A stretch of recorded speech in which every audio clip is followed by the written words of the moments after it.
Bienvenidos a Despega, un podcast donde entrevistamos a empresarios, emprendedores y directivos, donde el objetivo es conocer a la persona detrás. El día de hoy estoy muy contento para inaugurar este primer episodio con Óscar Velasco, quien es egresado del Tecnológico de Monterrey como ingeniero mecánico administrador, tiene maestría en Georgia Tech, comenzó su carrera en el ámbito corporativo pasando como director por múltiples compañías tanto nacionales como internacionales, para posteriormente emprender y fundar su propio negocio. El día de hoy su negocio tiene presencia en más de 40 ciudades y es un negocio muy importante en el sector financiero. En este primer episodio platicamos acerca de la vida personal de Óscar, cómo lleva sus relaciones familiares y personales, algunos hábitos, el tema del interés compuesto que es muy interesante y de otras recomendaciones para emprendedores y empresarios. Espero lo disfruten mucho y bienvenidos.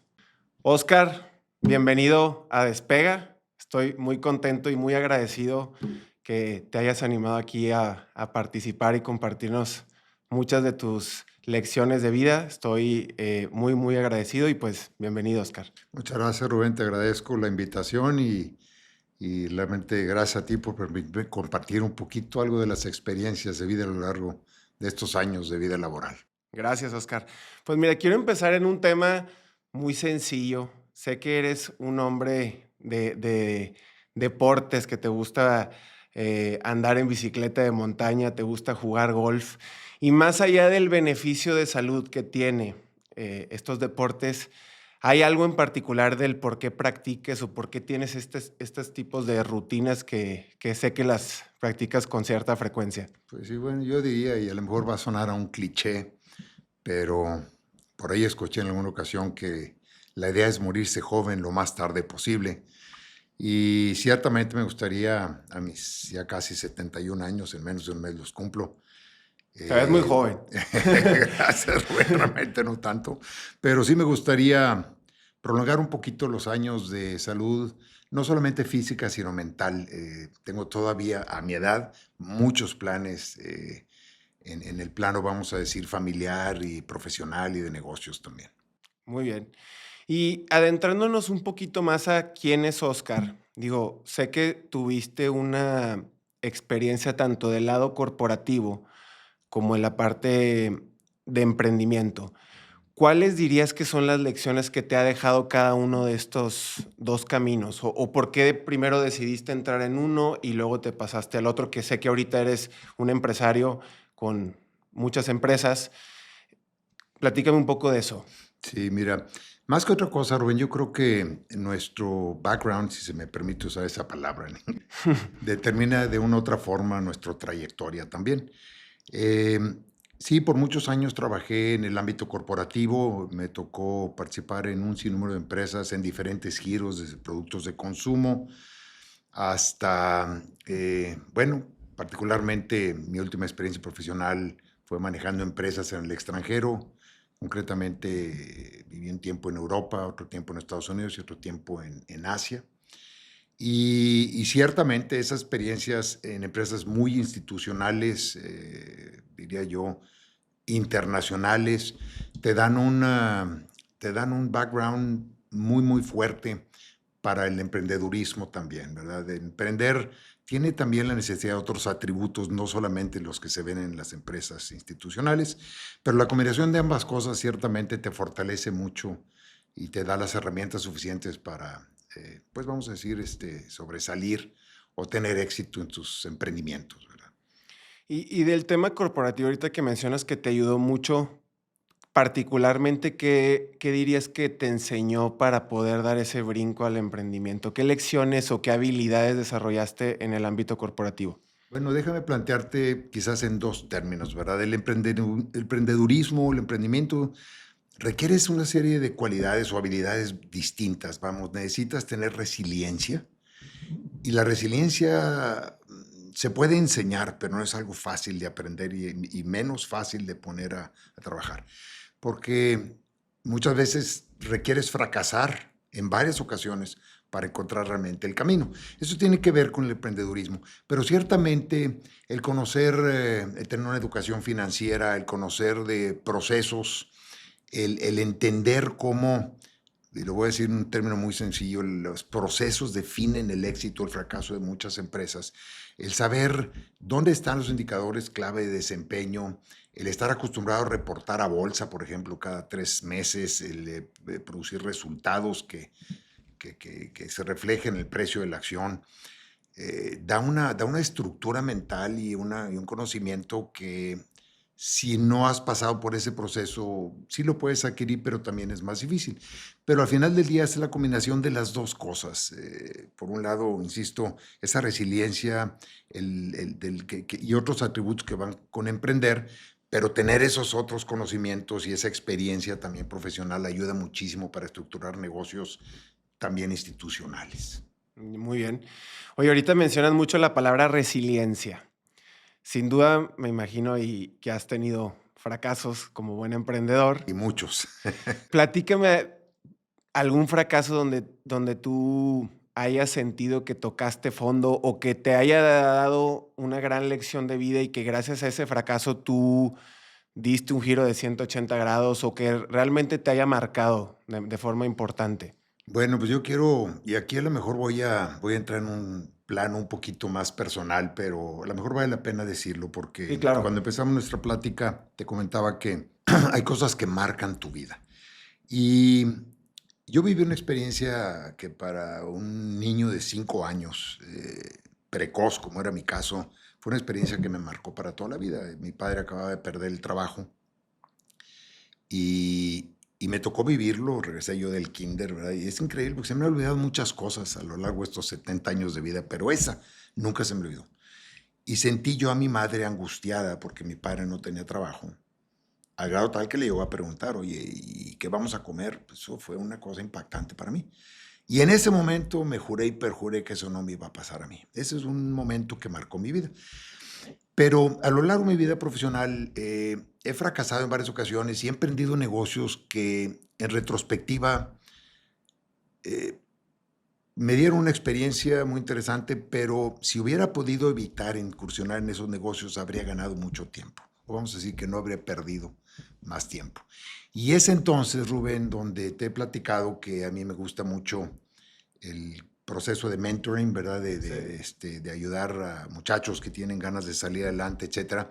Porque a lo largo de mi vida siempre busqué un mentor y lamentablemente no lo pude encontrar en mi camino. Entonces, a esta edad que tengo, los fracasos es lo que me han ido forjando. No me puedo quejar porque realmente, vaya, estoy muy contento con el desempeño que he tenido como empresario, pero si hubiera tenido un mentor, a lo mejor habría evitado algunos errores muy interesantes en mi vida que me llevaron años a entender. Sí, es un tema ahorita que suena mucho. Creo que grandes empresarios o grandes ejecutivos suelen recomendar a los jóvenes, oye, encuentro un mentor. En tu caso, pues no lo encontraste, pero creo que tu mentor fue la misma vida, ¿no? Y para la gente que tiene esa posibilidad o que está en un ecosistema donde puede tener cierto acceso a encontrar un mentor, ¿qué les dirías tú que observaran o en qué se fijarían para determinar quién pudiera ser un mentor para ellos? Bueno, yo creo que lo primero que tienen que encontrar es alguien que pueda compartir con ellos una historia, vamos a decir, de éxito, y no tiene que ser un éxito abrumador, pero una historia de éxito, y que a lo largo de esa historia he podido construir una serie de enseñanzas y aprendizajes que puedan ser transmitidos. Y al final del día, cada quien tiene que encontrar su camino.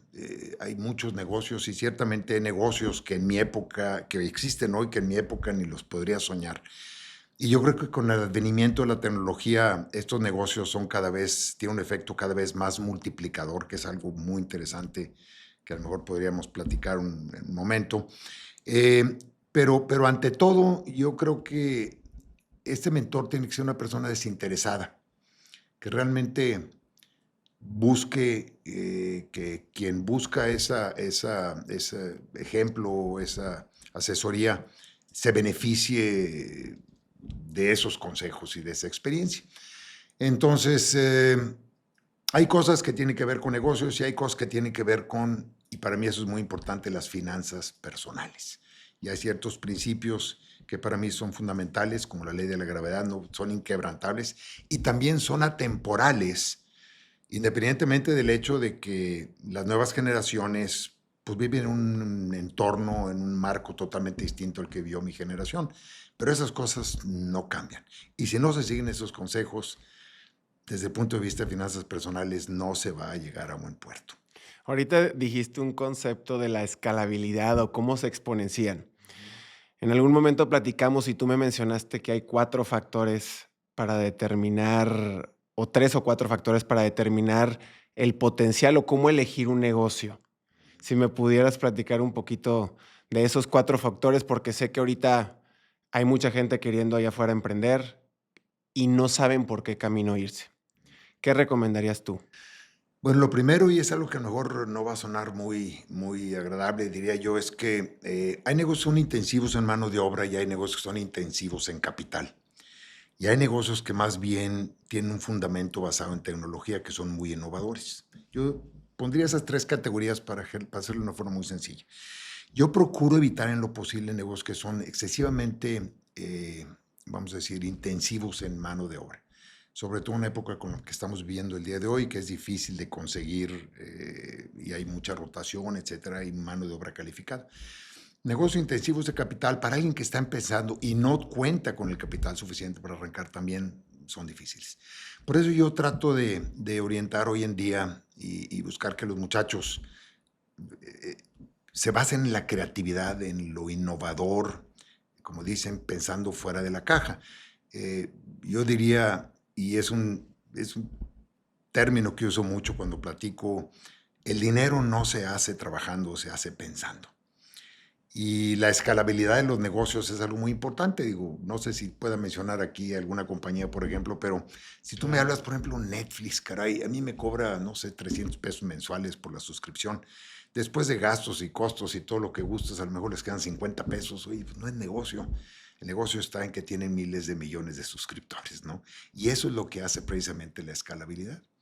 Entonces, hay que encontrar, pero hay que encontrar su camino también, ¿verdad? No es fácil encontrar un negocio que funcione en esos términos, eh, pero ciertamente detrás de la creatividad es donde están las oportunidades. Muy bien. Y para las personas que quieren obtener un poquito de capital, ¿no? Digo que empiezan por el camino, como tú lo hiciste, la escalera corporativa o el ámbito corporativo. Sé que tienes fuertes conocimientos en el tema de finanzas personales. ¿Qué harías tú si tuvieras otra vez 25 años, estás trabajando como ejecutivo en alguna empresa, ya sea nacional o internacional, y puedes ahorrar poco? Te queda para ahorrar un 5 o 10%. ¿Cómo estructurarías ese ahorro? ¿Qué planearías para poder capitalizarte un poco y poder emprender? ¿O te apalancarías más de un crédito? ¿Qué estrategia seguirías tú siendo un eh, ejecutivo de empresa que en 5 o 10 años se ve emprendiendo? Bueno, lo primero que hay que mencionar, y no es propiamente financiero, esto es, yo les hago un llamado a todo el mundo que trabajen en algo que les apasione. Es decir, soy un empleado de una empresa, pero si estoy haciendo cosas que no es precisamente lo que me gustaría hacer, a lo mejor pierde un poco de sentido. Yo les hago un llamado para que, aunque sea detrimental para su sueldo, que ganen menos que eso, se empleen en una empresa de la que puedan aprender. Entonces, eso ya es en sí algo muy valioso. Y luego, bueno, pues están los principios inquebrantables. El ahorro es la base y el fundamento de la riqueza. Si no hay ahorro, no puede hacer riqueza. Y recuerdo, porque alguna vez platicamos tú y yo del libro del hombre más rico de Babilonia, un libro muy sencillo y la verdad muy anecdótico, que decía, bueno, ¿quién gana aquí más de 10? Creo que eran denarios o no sé qué hablaban, ¿verdad? Decía, oye, pues yo no puedo ahorrar porque gano 10 y levanten la mano los que ganan menos, y había gente que podía vivir menos con eso. Entonces, el primer principio que creo que vale la pena tener aquí es siempre, toda tu vida tienes que vivir por debajo de tus posibilidades. Eso te va a permitir ahorro. Y el ahorro, como segundo paso, tienes que saber invertirlo. y hay que buscar fuentes de inversión que te permitan ir capitalizando para buscar después, si eso lo quieres para emprender el negocio. Pero ese no es el issue más importante, Rubén. Yo lo que creo es que capital se puede encontrar en cualquier lado. Es más, es increíble la cantidad de ofertas de fondeo que recibimos todos los días. Y en mi negocio yo las recibo con mucha frecuencia. Los requisitos ya es otra cosa, habrá que ver Que si sea los aceptado. cumples, ¿no? Exactamente. Pero lo que sí es muy cierto es que capital lo encuentras. Y muchos inversionistas, muchos hombres de negocios están buscando nuevos negocios. Y el que trae esa idea y se junta con una persona que tiene el capital para hacerlo y ahí surgen las cosas. O sea, no necesariamente requieres capital o mucho capital para emprender un negocio. Lo que sí requieres es una buena idea, un buen concepto, un buen nicho de mercado y tener la habilidad para dominar ese nicho de mercado, porque ese inversionista no lo conoce. Va a depender de lo que tú como inversionista o como inversionista, digamos, industrial o socio industrial, vas a proponerle. Entonces, no es tanto el capital, sino los conocimientos. Oye, ¿y en qué te fijas? Porque ahorita que mencionas que eso es algo que no sabía que te llegaba gente con tanta frecuencia a invitarte ahí como inversionista.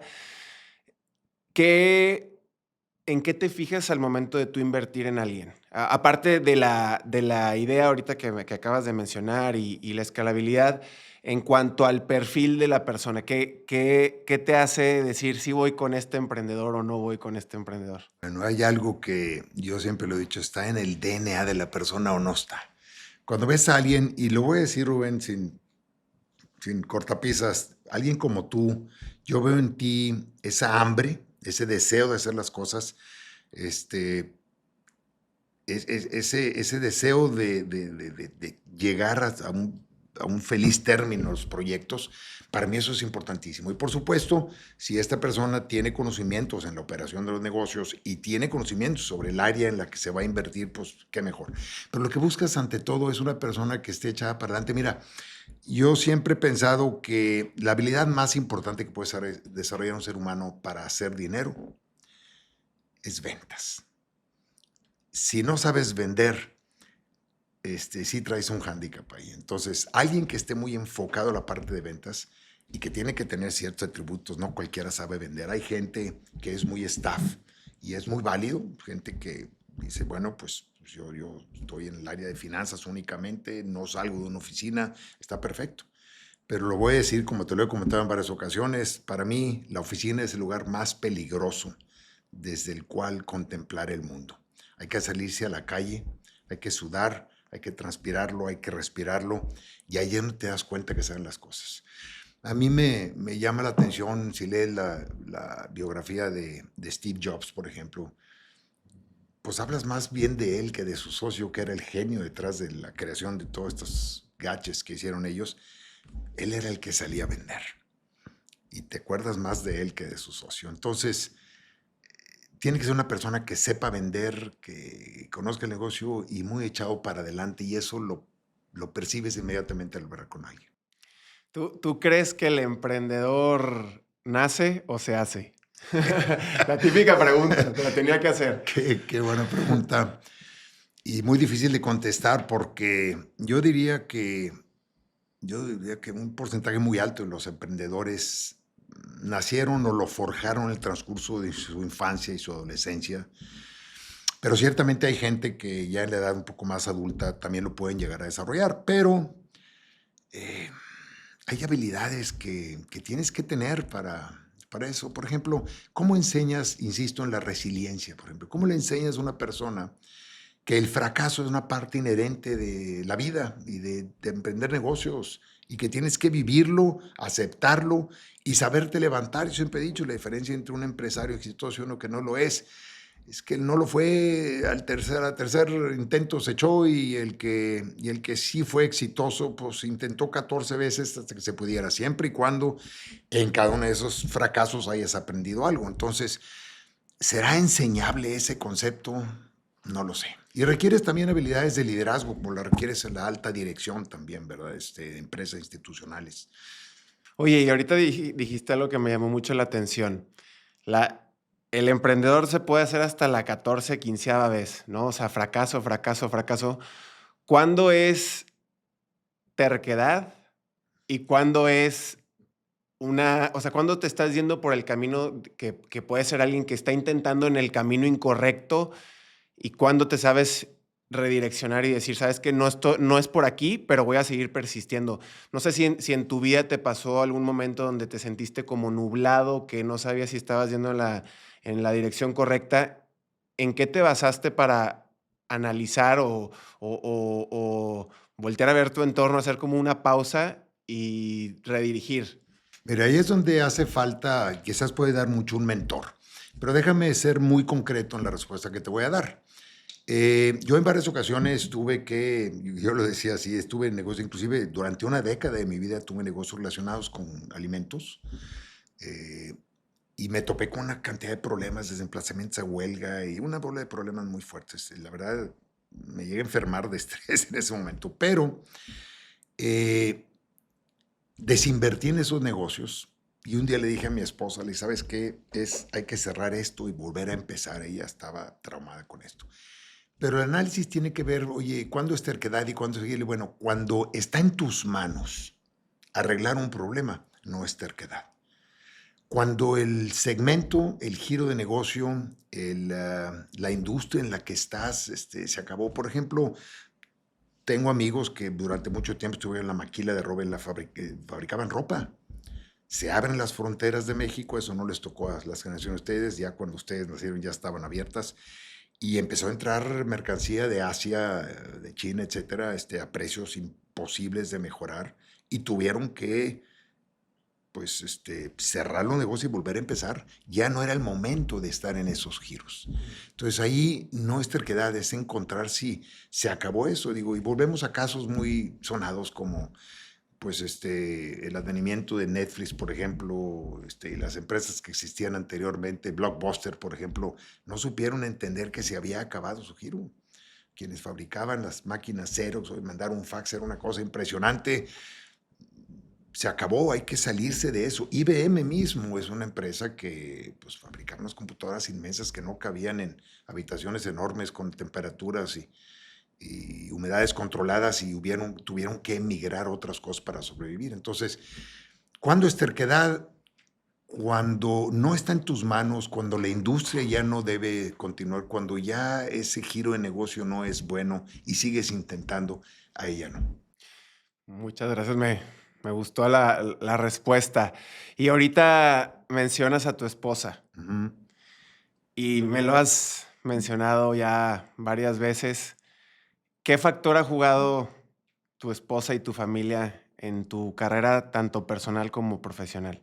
¿Qué te puedo decir? Bueno, lo más importante que tengo en mi vida es mi familia. Yo siempre he pensado y lo he platicado en algunas ocasiones contigo. Para mí hay 5 factores que definen la vida propia de una persona. El primero de ellos es la familia y para mí el más importante. Y yo siempre he buscado en este proceso de mentoring que hago en tratar de inculcar la necesidad de vivir la vida más plena y más realizada que pueda uno vivir como ser humano, atenderlo hecho que una sola vez nos dan la oportunidad de vivir. Y son 5 aspectos. Yo creo que un hombre debe triunfar en su vida matrimonial o familiar, para mí la más importante de todas. Debe también triunfar en la parte profesional, debe triunfar en la parte económica o patrimonial, debe triunfar en la parte social, porque nos debemos a la sociedad y hay que regresar y con creces lo que la vida nos ha dado. Y finalmente, al final del día, somos finitos, es una vida relativamente corta y también la parte espiritual es importante. Cuando logras balancear esas 5 cosas, estás en una zona fantástica.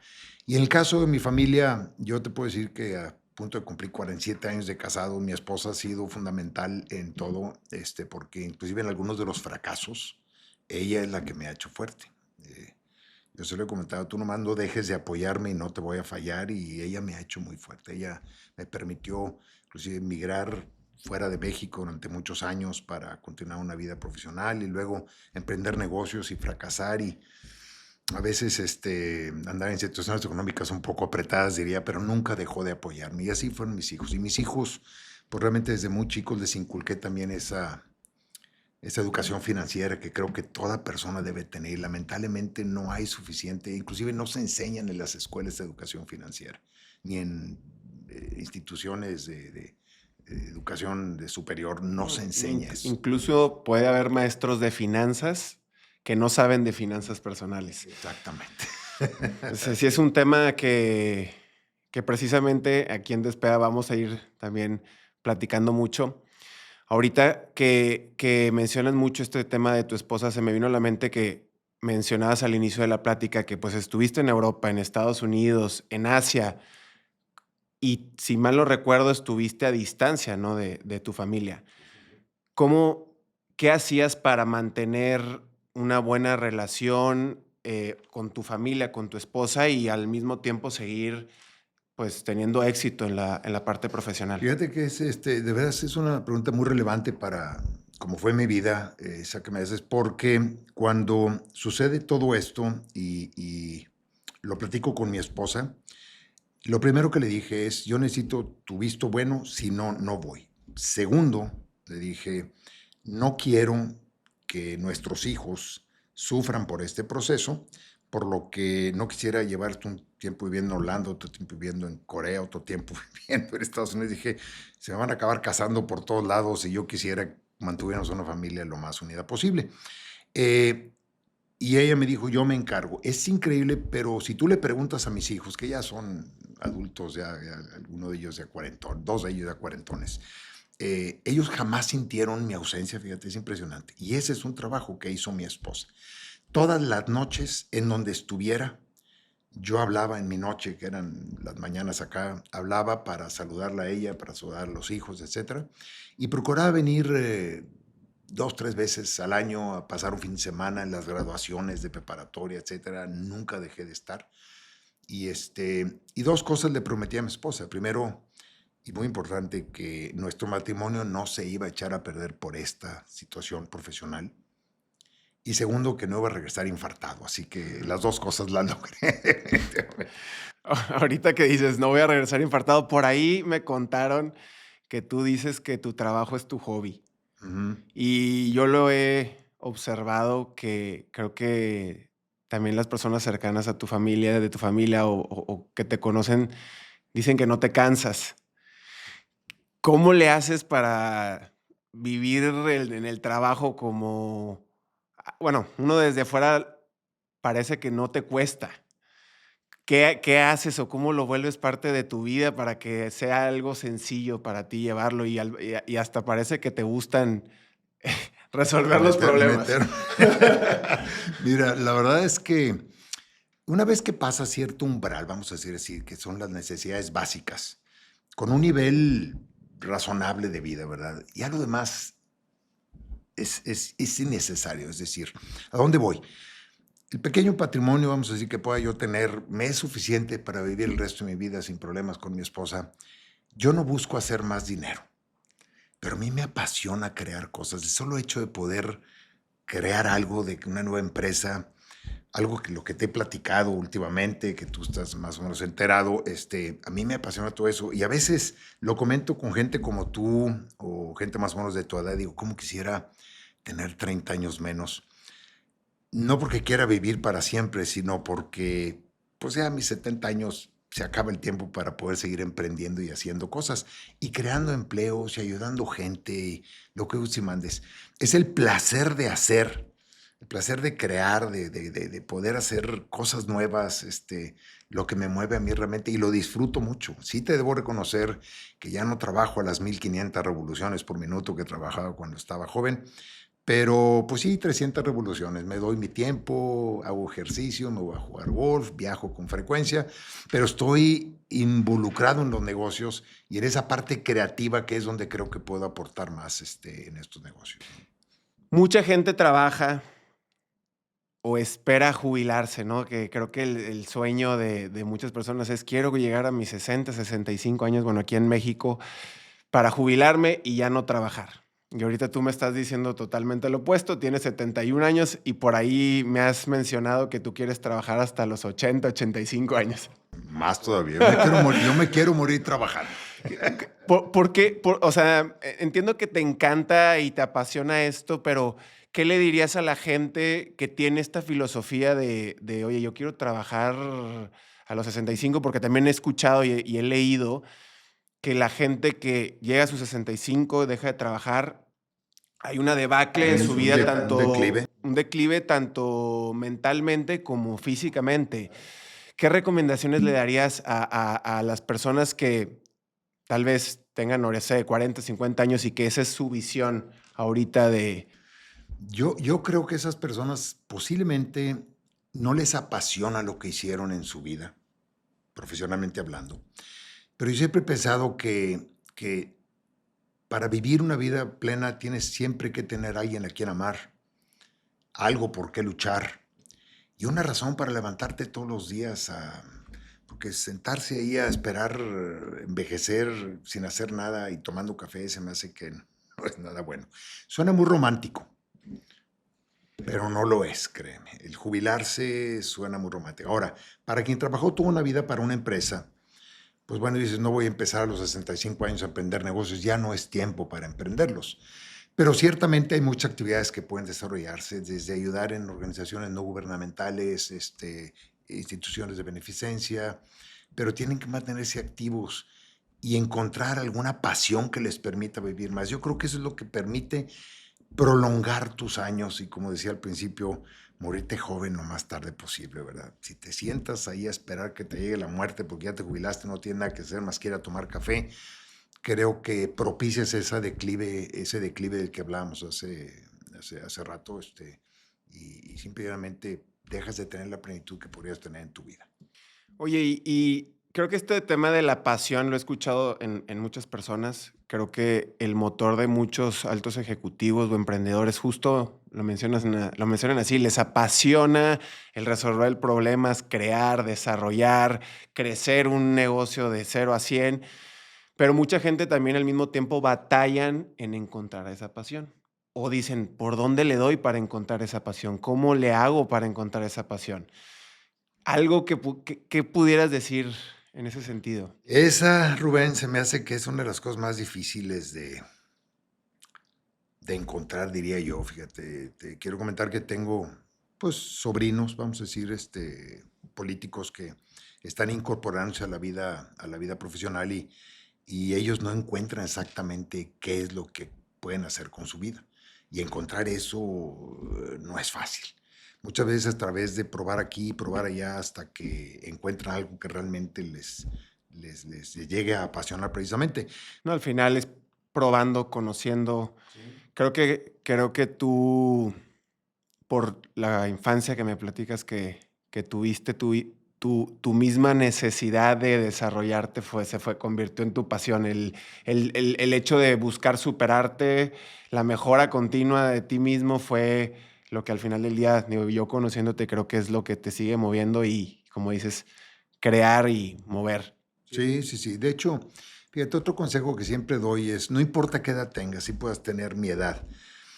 Yo creo que es muy peligroso entrar en zona de confort. Ya habrá tiempo cuando se muera uno para toda la eternidad estar ahí confortable o no sé, pero no puedes entrar en zona de confort porque en ese momento dejas de crecer. Y cuando dejas de crecer te empiezas a morir. Y hablo desde el punto de vista físico, tú bien lo comentas, hay que seguir haciendo ejercicio, moviéndose, etcétera. Y desde el punto de vista mental, te entras en una zona de confort mentalmente y eso propicia enfermedades mentales, Alzheimer o demencias seniles o vete a saber. Y lo mismo sucede en los negocios y sucede en toda la vida. Nunca te permitas estar en zona de confort. Debe haber un poquito de adrenalina en tu vida todos los días y eso es lo que te va a mantener joven y te va a mantener echado para adelante con muchos años por delante, ¿verdad? Entonces, la zona de confort, quítenla de su vida. Hay que quitarla. Mencionas ahorita el tema físico. Sí. Y digo, platicamos ya que haces ejercicio, pero ¿hay alguna otra rutina en cuestión como de salud que tú sigas, alimentación, suplementación, algo que quieras como resaltar que dices, oye, yo llevo haciendo esto por X número de tiempo y he sentido ahí un beneficio importante? Pues mira, la verdad es que a lo mejor no está fácil, pero yo nunca fumé en toda mi vida La verdad, es un problema, no sé si será un problema, no, pero no me gusta el alcohol tampoco, entonces tomo muy, muy, muy poco, una copita de vino con una cena, ocasionalmente un día muy caluroso después del golf, una cerveza de 2.6 gramos de carbohidratos. Cuidando la figura. Y procuro, pues tratar de la alimentación manejarla lo mejor posible, un poquito más basada en proteínas que en carbohidratos, y son carbohidratos que sean complejos. Eh, Todos los días vitamina C y algunos otros suplementos antioxidantes y todas esas cosas, pero tampoco exagerado. Y lo demás es una rutina. Sí hay que hacer algo de ejercicio, digamos, de fuerza, porque eso es muy importante. Dicen que la vejez entra por las rodillas. Cuando las piernitas empiezan a fallar, ahí es donde empieza la vejez, una caída, ya no quedas igual. Entonces yo diría, trata de alimentarte correctamente. Si puedes evitar alcoholes y tampoco se trata de vivir una vida de monje tibetano, ¿verdad? Pero tratar de ser muy moderado en eso. El ejercicio inclusive de ser moderado, es más, ya a una edad como la mía, ya ni siquiera es recomendable estar corriendo y menos maratones y cosas de esas, sino que es un ejercicio moderado. La bicicleta, el senderismo, etcétera, está muy, muy padre. Y algo de fuerza física también. Buena alimentación y una actitud positiva. Dicen que hay 3 edades: la biológica, la psicológica y la física. Y la física, pues es, bueno, tengo 70 años, no puedo hacer nada por eso, ¿verdad? La biológica es, oye, pues sabes que tengo un corazón muy bien ejercitado y a lo mejor mi corazón tiene 60 años, no lo sé. Y la psicológica, esa es bien importante. Yo no me percibo como una persona que arrastra los pies y que ya está en una situación ya de vejez o a punto de llegar a una situación de vejez. Yo me percibo como una persona con una actitud joven. Me muevo como, creo yo que a lo mejor tú no lo percibes así, pero me muevo como joven y Como no andas en bicicleta de montaña.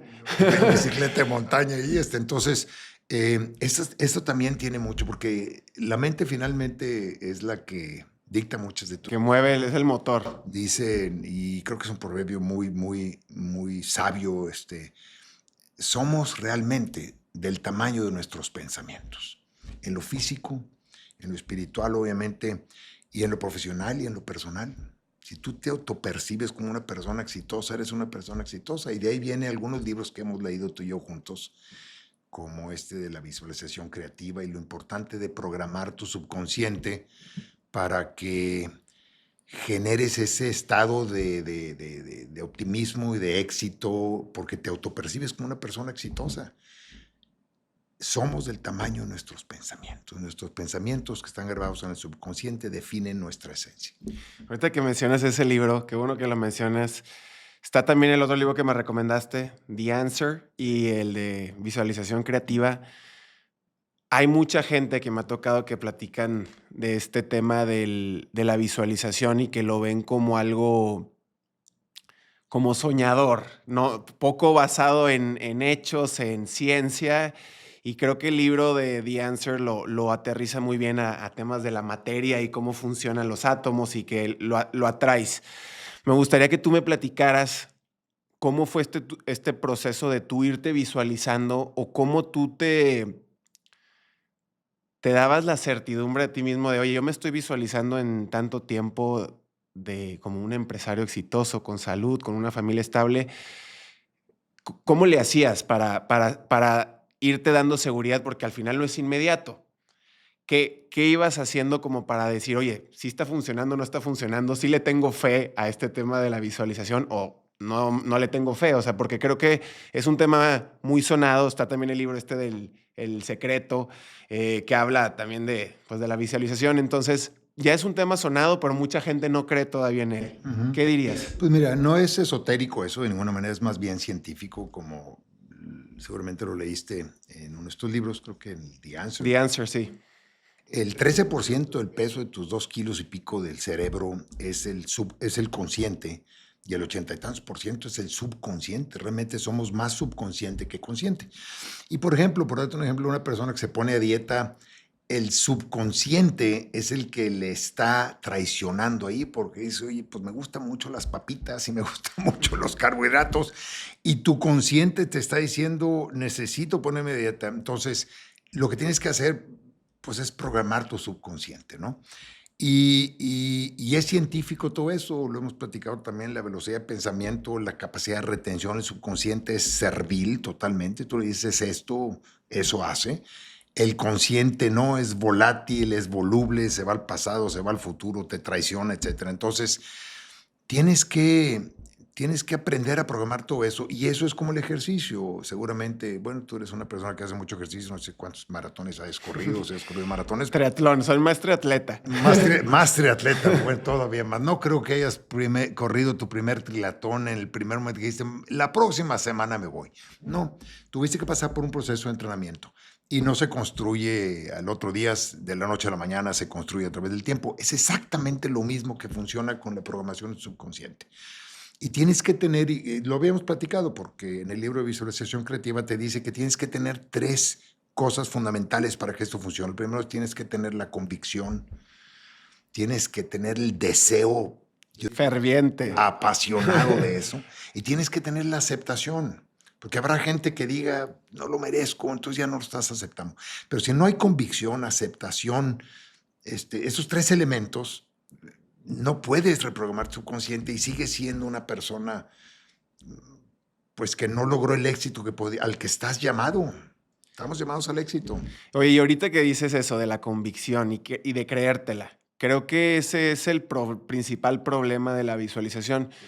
¿Hay alguna recomendación que tú tengas para que la gente tenga un poco más de seguridad o de convicción y que se pueda visualizar con ese éxito? Sí, claro. Yo creo que vuelvo al mismo ejemplo que decíamos de un triatlonista. Oye, estoy convencido que hoy no sé qué, dentro de 3 días voy a voy a hacer un triatlón. Pues por más convencido que estés, tu físico y tu consciente te dicen, a ver, no, ubícate.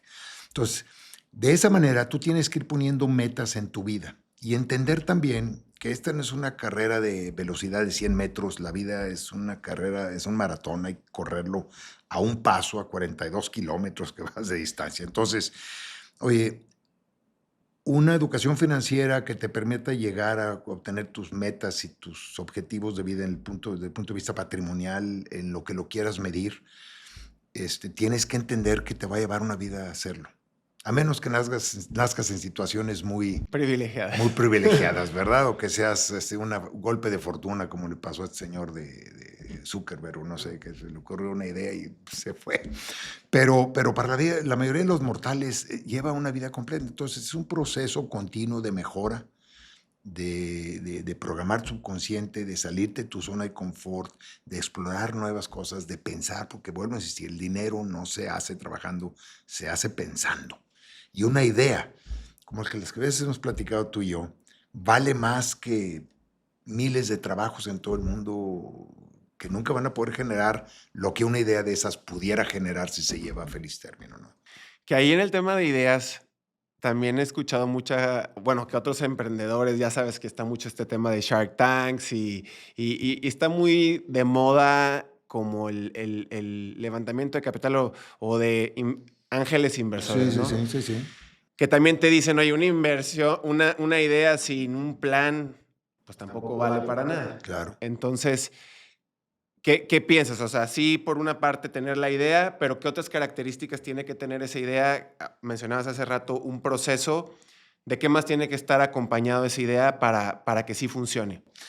Muchas ideas nacen con una visión muy cortoplacista. Traigo esta idea y funciona. Y ya la planteaste en un escenario de dentro de 10 años. Ah, caray. Dentro de 10 años es posible que haya cambiado la tecnología, esto y esto y esto otro, y sabes que a lo mejor ya no va a tener pues las posibilidades que le veo en este momento.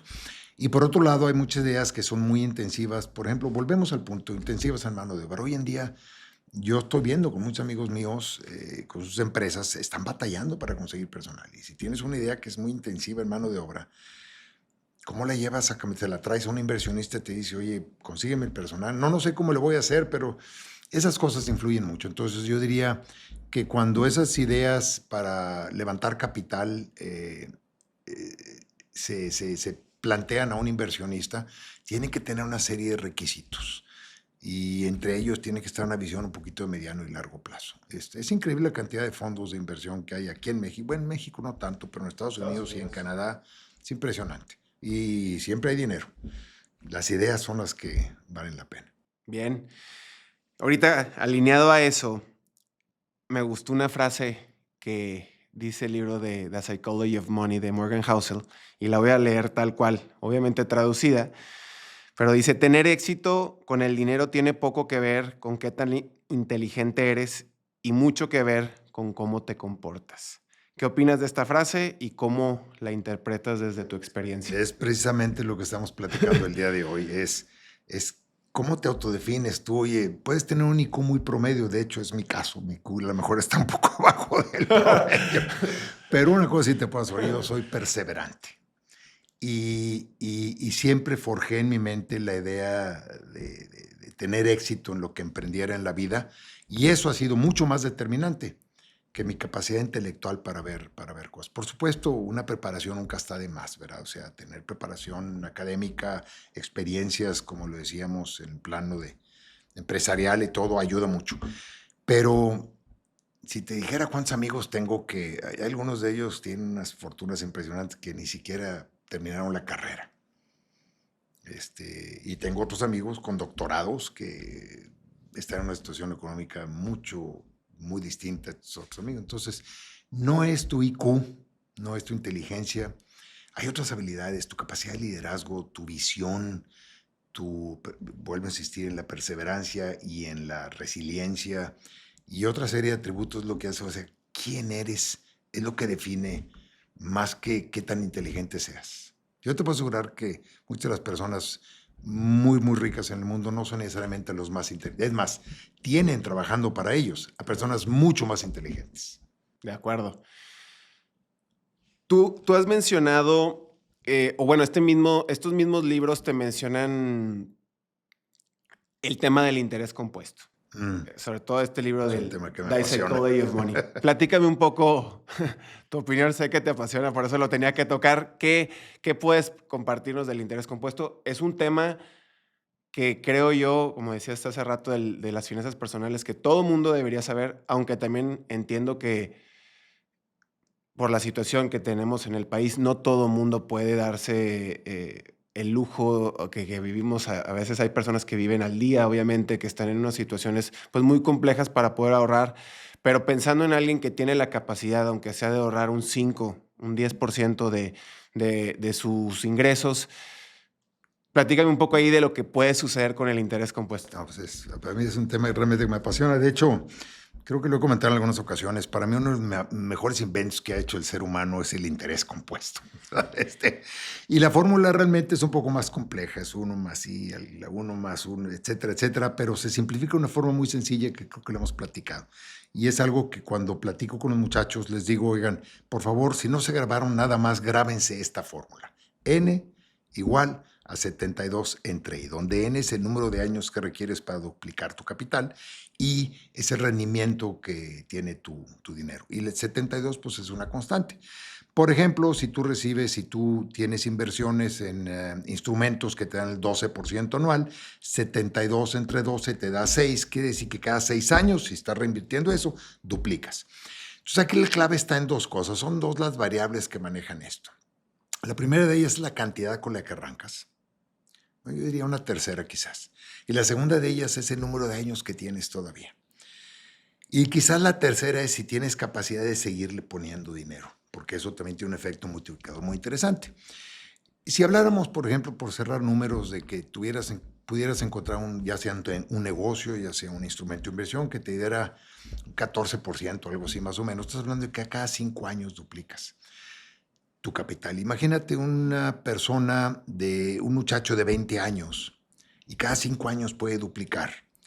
Pues de los 20 a los 70, tiene 50 años por ahí, tiene 10 ciclos que cumplir. Y en mi experiencia, más o menos, por ahí del 8º ciclo es donde se hace es una masa crítica impresionante. Recordarás por ahí, a lo mejor es redundante decirlo, suena muy a cliché, pero ¿te acuerdas de esa anécdota que platicábamos de aquel hombre sabio en la antigüedad, ese rey que sufría porque no sabía quién interpretara sus sueños y consigue un hombre sabio que dice yo se los interpreto y el que los interprete le doy lo que quiera.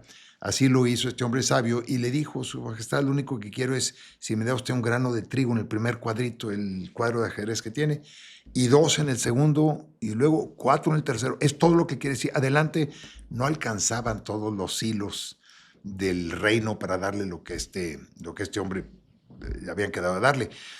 Porque a partir del 8º ciclo es una cosa impresionante. Entonces tú puedes empezar con 10,000 pesos o 100,000 pesos o 1,000,000 de pesos o en dólares o lo que tú quieras. Pero una persona que tiene 20 años tiene 10 ciclos por delante. Es impresionante lo que puede hacer con eso. Y a una persona de mi edad ya no quedan muchos ciclos, ciertamente. Entonces, en la medida en que puedas empezar con muy poquito dinero, pero tengas muchos ciclos adelante, está fantástico. Pero el interés compuesto es impresionante. Fíjate, hay una anécdota, no sé si en ese o en otro libro la hayas leído. El señor Warren Buffett, el famoso... que se acaba de retirar. Creo que en diciembre de este año, no estoy muy seguro y todo. Dice, fíjate, en la anécdota te comenta, cuando tenía 30 años, el hombre un genio. De hecho, él tenía su capacidad de análisis, es un tipo muy inteligente, su capacidad de análisis permitía que sus inversiones no trajeran un 12 o un 14 de rendimiento anual, sino un promedio de 22. 72 entre 22 te da 3 puntos y pico de años, iba duplicando. Pero a los 30 años consigue su primer $1,000,000. Le llevó 35 años, a los 65, en ese concepto del interés compuesto, ya tenía 4,000 y pico millones de dólares. Sí, que el 90% de su fortuna la hizo a partir de los Entre 60 los años. 65 Sí. y los 90, que fue menos tiempo todavía, ya andaba en 90,000 millones de dólares. Entonces dices, oye, es una curva exponencial todo eso. ¿Por qué? Porque después del 8º ciclo es una cosa impresionante. Entonces, yo sí le hago un llamado también a los muchachos de 2 cosas. Vamos, un día, si Dios lo permite, van a llegar también a viejos. Y para cuando llegues a esa edad tienes que tener lo que hemos llamado tú y yo, lo hemos platicado muchas veces, ingresos pasivos, que provienen de intereses, de dividendos, de comisiones o de regalías. Y esos ingresos pasivos, mientras más grandes sean, bien invertidos, con el concepto del interés compuesto, producen fortunas impresionantes, caray. Entonces, los secretos de la riqueza ahí están, son inquebrantables, son atemporales. Lamentablemente yo veo, y sí es algo que a lo mejor vale la pena comentarlo brevemente, Rubén, que las nuevas generaciones, mucha gente no les veo el entender la necesidad de ahorrar. Veo mucha gente que sí, como bien lo dices, vive al día, pero no tienen interés en ahorrar absolutamente. Y lamentablemente, o una buena noticia que les tengo es que van a vivir más años que mi generación. Pero sin ahorros, no sé qué les vaya a pasar en su vejez. Yo no voy a estar aquí para verlo, pero sí hago un llamado, por el amor de Dios, hay que ahorrar y hay que invertir y hay que pensar en los ingresos pasivos, que es lo que te va a permitir vivir cuando seas viejo. Y ahorita que mencionamos, Dios, que muchas personas, sobre todo en México, viven en una situación complicada para poder ahorrar. Este libro, y me gustaría que tú relatas muy bien la historia de que hay como un superintendente de limpieza, pues que, bueno, trabajó toda su vida, creo que limpiando en una empresa o en un colegio o algo por el estilo. Si nos puedes platicar esa historia. No, es una anécdota muy interesante. Narran, esta persona era pues superintendente, vamos, en una empresa en Estados Unidos, bueno, en inglés el término era janitor, sí, con un sueldo realmente muy, muy bajo.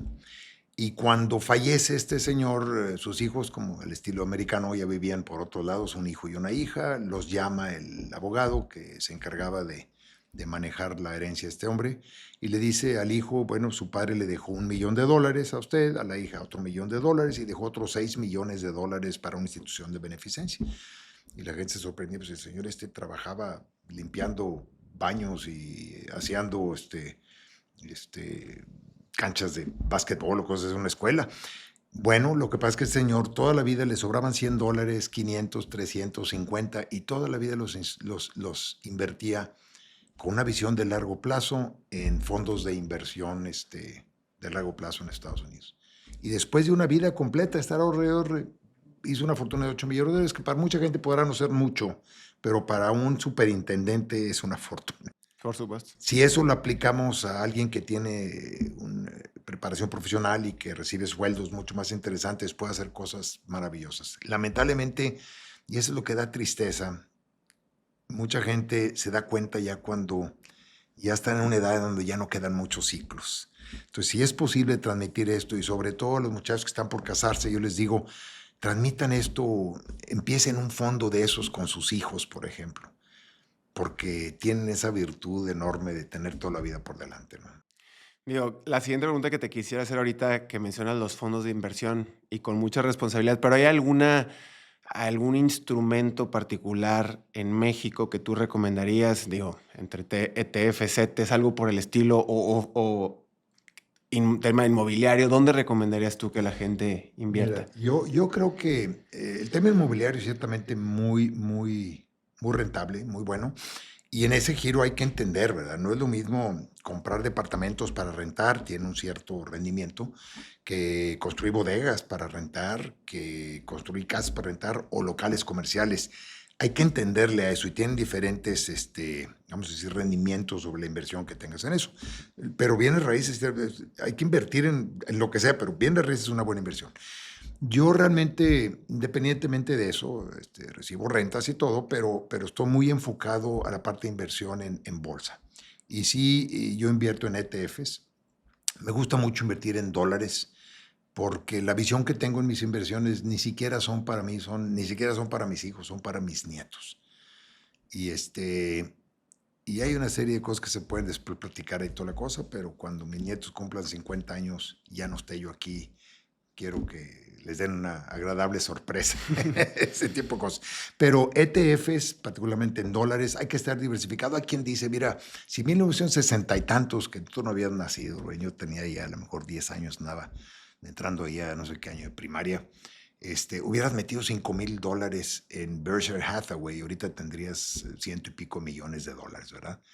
¿Quién tiene una bolita mágica para ver eso? Porque como pudo haber sido lo que fue, pudo haber sido un fracaso. Entonces, la estrategia es muy sencilla. Diversifica e invierte con una visión de largo plazo.